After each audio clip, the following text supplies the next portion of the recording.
The agenda this week looked southwest to Windsor, Ontario's busiest border town, explored the complexity of raising boys in an era reappraising masculinity, debated the repatriation of cultural artifacts, and considered the mental health effects of climate change.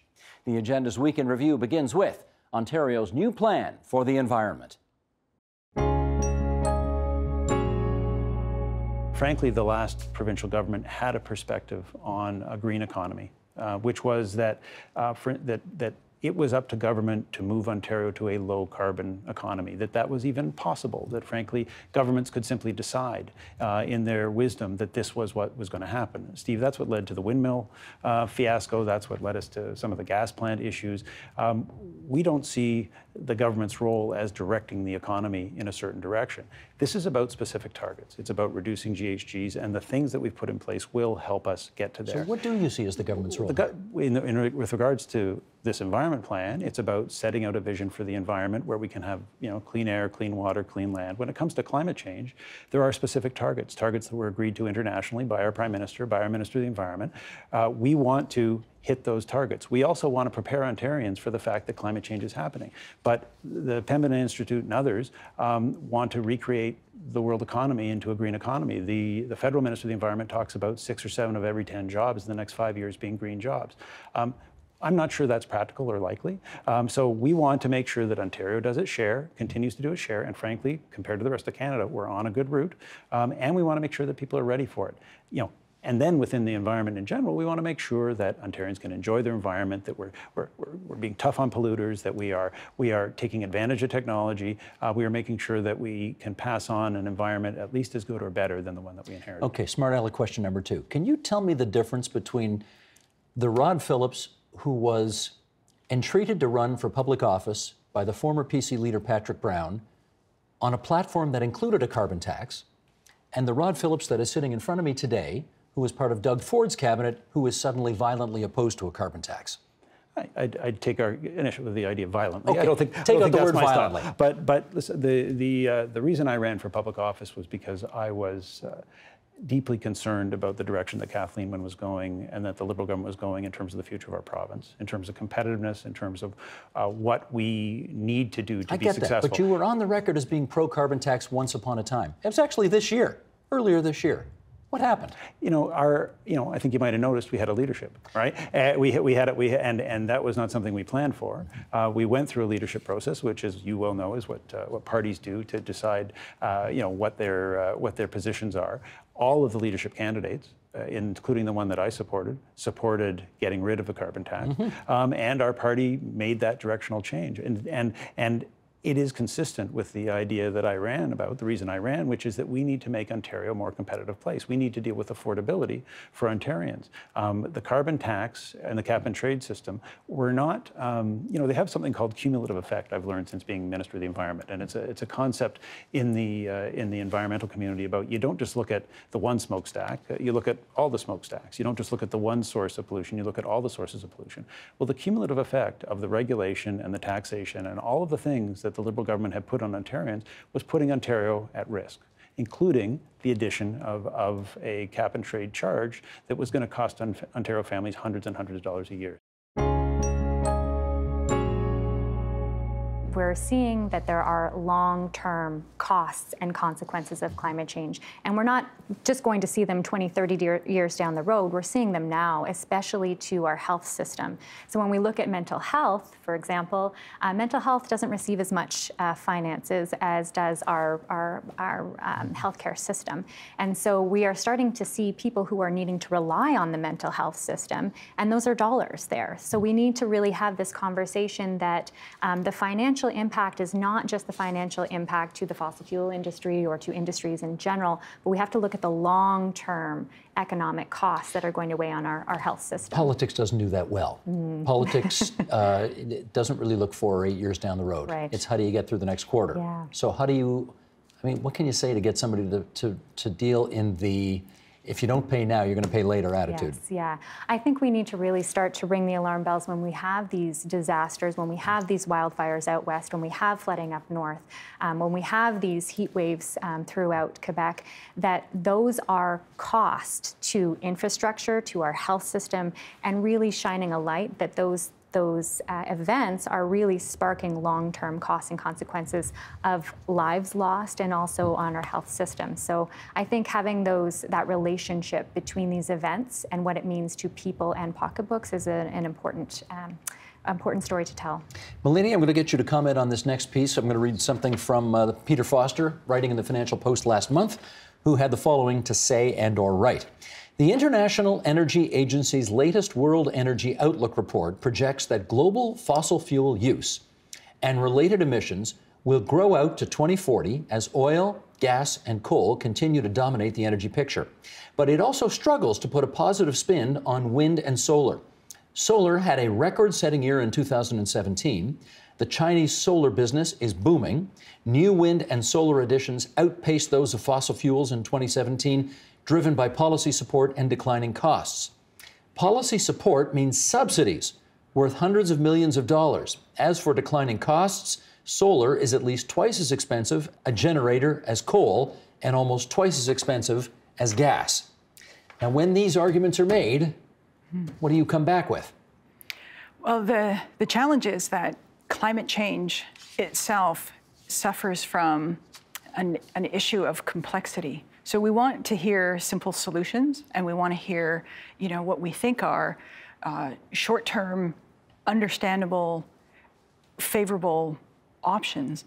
What's difficult to understand is that the long-term consequences and the complexity of the multiple factors that are involved in all of these things related to climate change, including, the fossil fuel industry being heavily subsidized, is that really the cost that we are talking about is something that can't be measured necessarily financially.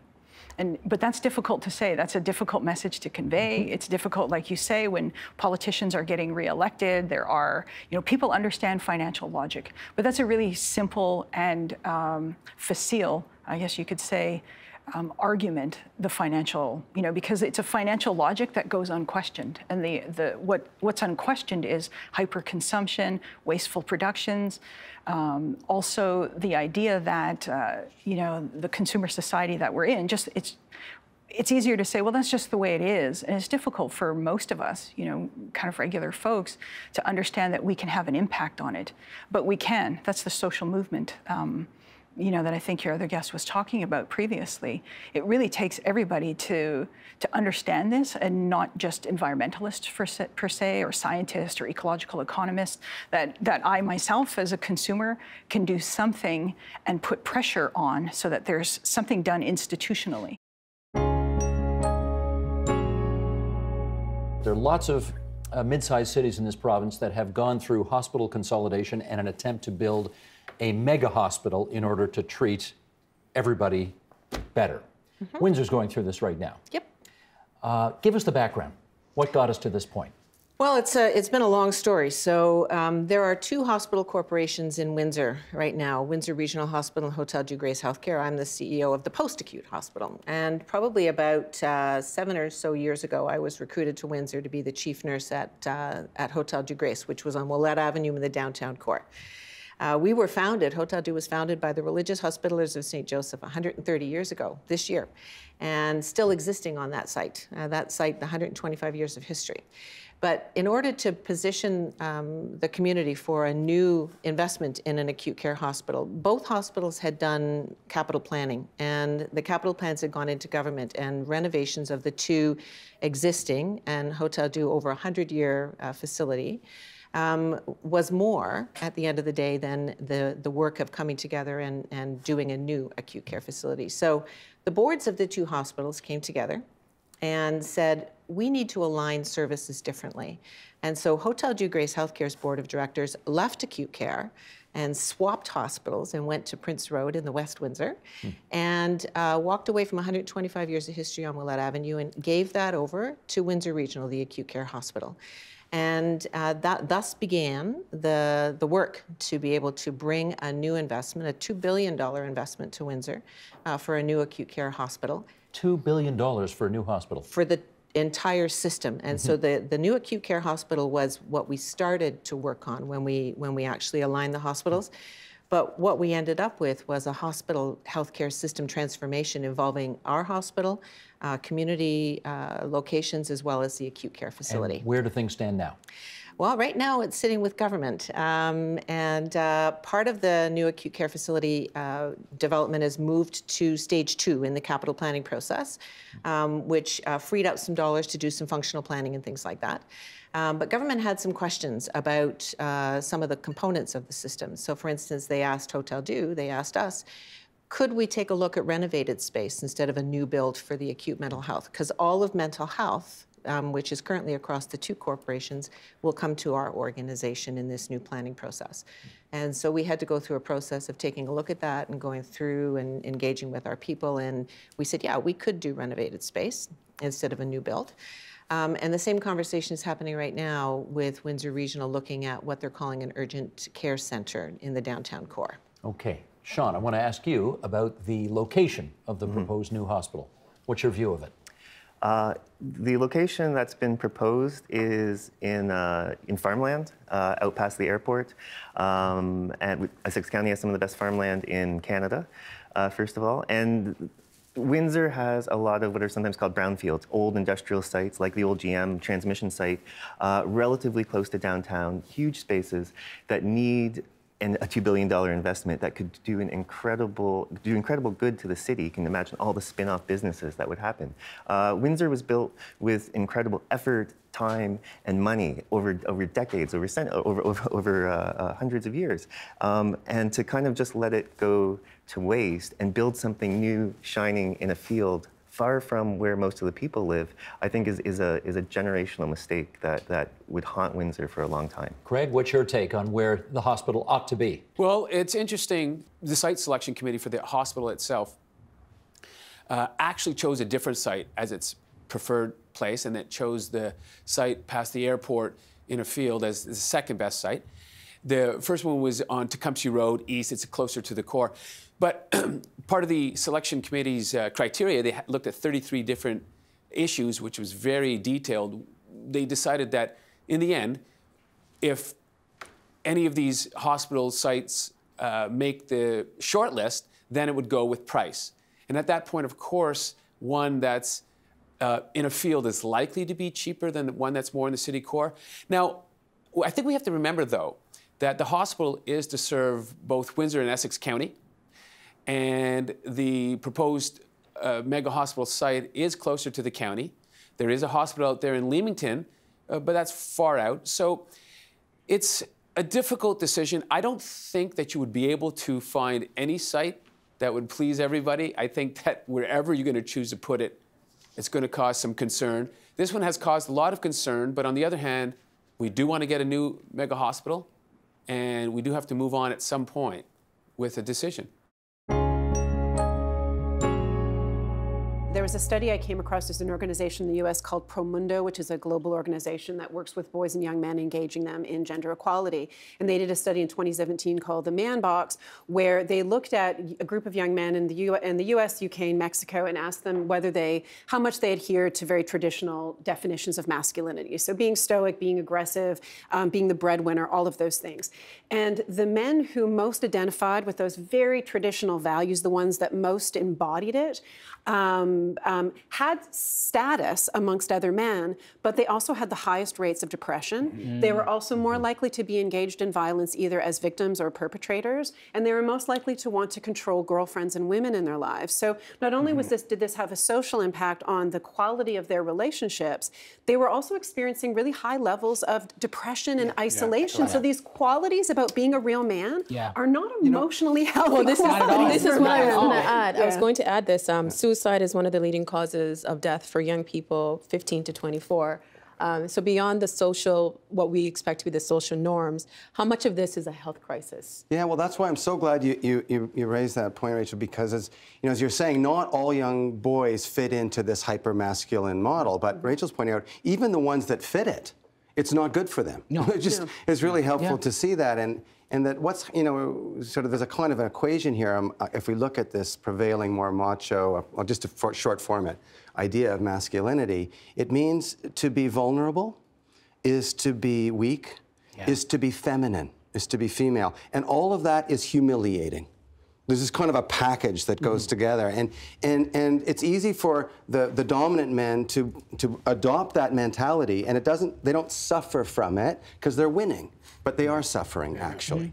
Men and boys are constantly wearing these masks all day, but then we have social media. You're looking at your Instagram. Instagram is just the highlight reel, everybody's just showing like the best parts of their life. And so you have this spirit of competition that is entrenched in like masculine culture, right? And so you're constantly looking at your Instagram or your Facebook, and everybody's showing you the best parts of their life. And so now you're constantly trying to compete with that and not really able to like deal with the things that are happening internally. So I think it has a huge effect. And also just going back to what you were saying, and also in the clip when they were saying how like being caring or being soft has become feminized and not valued. I think when it gets down to like the core of it, this is about learning how to value femininity and feminine people, and understanding that being a man and being masculine isn't necessarily the opposite of femininity. These are things that have to work in tandem and work together. And having these traits that are considered feminine isn't a bad thing at all.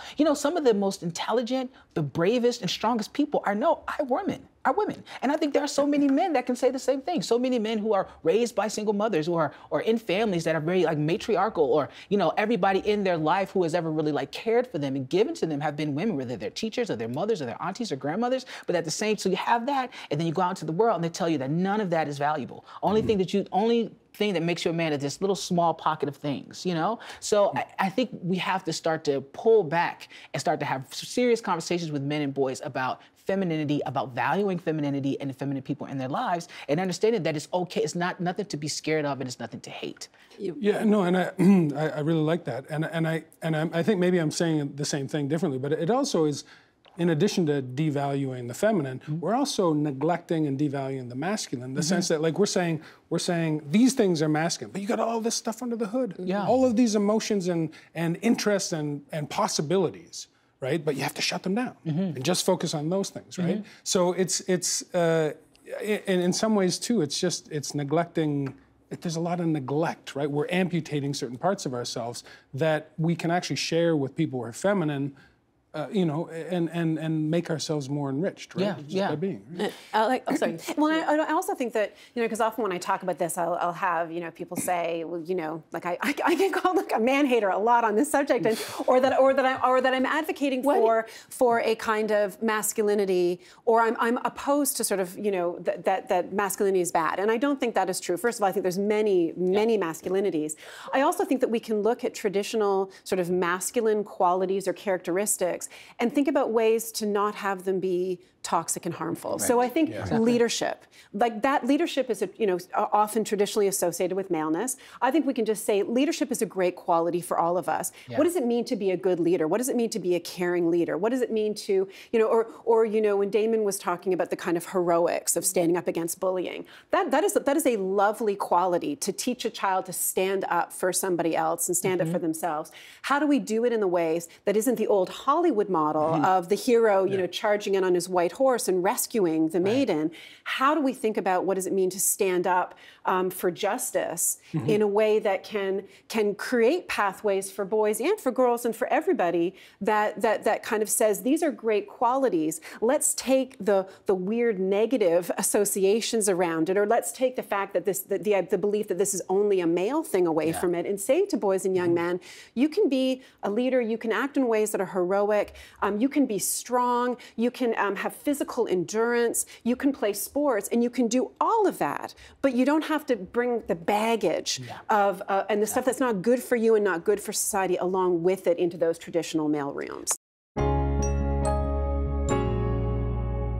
One of the reasons we're doing this, obviously, is that the Elgin Marbles have been such a big case for such a long time. We covered it on the program, I remember, many years ago. It's gained worldwide attention. How common are these campaigns to repatriate antiquities? Okay, great question. First of all, they're no longer called the Elgin marbles. They're now officially called the Parthenon marbles. So I think that that's actually been a big success of the campaign, is to say it's really not about Lord Elgin. It's about the Parthenon, and it's about Greeks and their heritage and their history. Now, hang on. Do the Brits call them that as well? I think that they are calling them the Parthenon marbles because they also want to take the limelight away from the historic incident. And so the historic incident is very contested. Was he saving them? Was he pillaging? And frankly, it's a 50-50 thing. 51, 50, 49, 50, depending on how you look at it. It was certainly something that could only happen because it was a colonial era in which everybody was plundering from defeated countries. So how much of this is going on in the world today where the original country is trying to repatriate something it once lost? So I'd say that a lot is going on. The two most high profile are probably the Benin bronzes and the Parthenon marbles. They're the really high profile ones, but it's going on all the time. And of course, the restitution of works that were stolen and plundered from Jewish people during the Nazi era has even shed more light on this issue. So people accept that because it's quite recent, it was clearly theft, clearly in a terrible moment of history, but the acceptance by museums of the more distant past is really not very strong. Gotcha. Let me add this to the record here from the New York Times from a few years ago. In 2007, at an opening of an exhibition of repatriated antiquities, the Italian Vice Prime Minister and Cultural Minister said, quote, "The odyssey of these objects, which started with their brutal removal from the bowels of the earth, didn't end on the shelf of some American museum. Instead," he said, "these beautiful pieces have reconquered their souls." More recently, the Turkish Culture and Tourism Minister declared that, quote, "Each and every antiquity in any part of the world should eventually go back to its homeland." These politicians and others like them maintain that cultural property objects are just like people. If they are not repatriated, they will remain refugees or prisoners of war. Let me get you to weigh in on that, Kara. What's your take? I think it's true. Russell Thornton has spoken powerfully in the United States. Who's he was with the National Museum of the American Indian. He offered that as long as the artifacts or human remains are still with the colonial power or still outside the home territory, that the offense is not past, it continues. And the harm is not a past harm, but it's an ongoing violence. And so he really saw repatriation as a chance to heal and to put an end to historic violence that was ongoing into the present. Lucy, what's your view on the need to, quote unquote, repatriate every item or object or antiquity that was taken from somewhere else once upon a time? Well, I'm a strong believer in repatriation. I helped to repatriate over 500 of my ancestors, and now we are on a journey to repatriate our cultural belongings. And I grew up in a time where we learned how to Haida dance, beating an ice cream bucket because we didn't have drums in our community, wearing masks made out of paper because we didn't have masks in the community. And meanwhile, there's over 10,000 Haida belongings scattered around the world. So I'm a strong believer in people having their own belongings. Let me unpack that answer a bit. You said at the beginning 500 of your ancestors. What was that a reference to? When I was an intern here at the Royal BC Museum, I learned about human remains being in museums. And the RBCM at the time had 7 of my ancestors from my community. And I began my journey of tracking down all of my ancestors' human remains that have ended up in museums, that have sat in museums on shelves, paper, plastic bags, for over 100 years. And it took my community over 20 years to bring them home. How did those remains end up in museums in the first place? I think a number of ways. So often it was looting. So as you know, with smallpox, indigenous cultures were dying. So my Haida Gwaii community dropped down to less than 1,000 people. So imagine the death that was on my little island, and people thinking that they were saving a bit of something. So collectors, visitors, sailors, up to modern day archaeology, thinking they're saving a little bit of something that was dying. And that is the Agenda's Week in Review for this Friday, December 7th, 2018. You can see all of those conversations in their entirety. They're at tvo.org, our website, or on our YouTube channel at youtube.com/theagenda, or on our Twitter feed at twitter.com/theagenda. The Agenda with Steve Bacon is brought to you by the Chartered Professional Accountants of Ontario, helping businesses stay on the right side of change with strategic thinking, insightful decisions, and business leadership. Are you on the right side of change? Ask an Ontario CPA.